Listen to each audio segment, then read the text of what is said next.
కమెడియన్గా Telugu cinema ఇండస్ట్రీలో ప్రత్యేకమైన గుర్తింపు తెచ్చుకున్న వాళ్ళు చాలామంది ఉన్నారు. వారందరిలో బాబు మోహన్ కూడా ఒకరు. ఆయన తన కటౌట్, డైలాగ్స్, కామెడీ పంచులతో ఇండస్ట్రీలో ఉన్న కమెడియన్లలో ఒకరిగా ఫేమస్ అయ్యారు. ఒకానొక సందర్భంలో ఈయన 10-15 సినిమాలకు ఒకేసారి డేట్స్ ఇచ్చేవారట. బిజీగా గడుపుతున్న లైఫ్ లో చిన్న బ్రేక్ తీసుకుని ఎంజాయ్ చేయాలి అనుకుంటున్నారా? అయితే వెంటనే ఆర్వీ వెకేషన్స్ ప్రైవేట్ లిమిటెడ్ ని సంప్రదించండి. మరిన్ని డీటెయిల్స్ కోసం సంప్రదించండి 7997979960. అంత బిజీగా గడిపేవారట. అయితే అలాంటి బాబు మోహన్ సినిమాలు వదిలేసి రాజకీయాల్లోకి వచ్చిన సంగతి మనకు తెలిసిందే.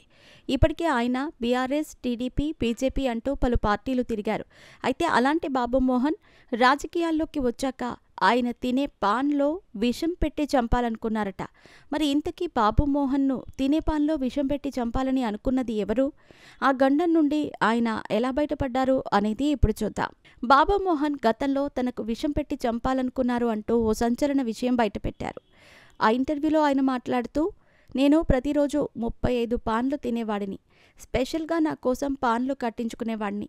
ఇక నేను రాజకీయాల్లోకి వచ్చాక సంగారెడ్డి నుండి హైదరాబాద్ వెళ్లే రూట్లో నా కోసమే స్పెషల్గా ఓ పాన్ డబ్బాని కూడా పెట్టించుకున్నాను.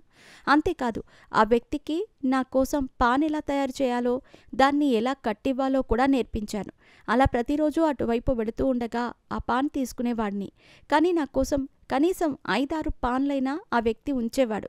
అలా ఓ రోజు నేను పాన్ కట్టించుకొని హైదరాబాద్ వెళుతున్న సమయంలో సడన్గా ఎస్పీ ఫోన్ చేసి మీరు పాన్ తినకండని చెప్పారు.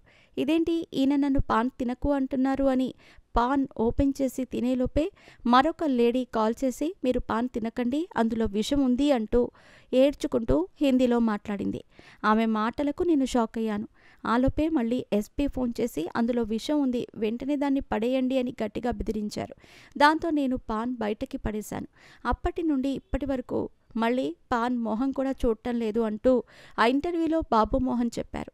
మరి అందులో విషం పెట్టి చంపాలనుకున్నది ఎవరు అని యాంకర్ అడగ్గా ఇప్పుడు అది చెప్పాలనుకోవటం లేదు, అది పెద్ద హిస్టరీ అంటూ చెప్పారు.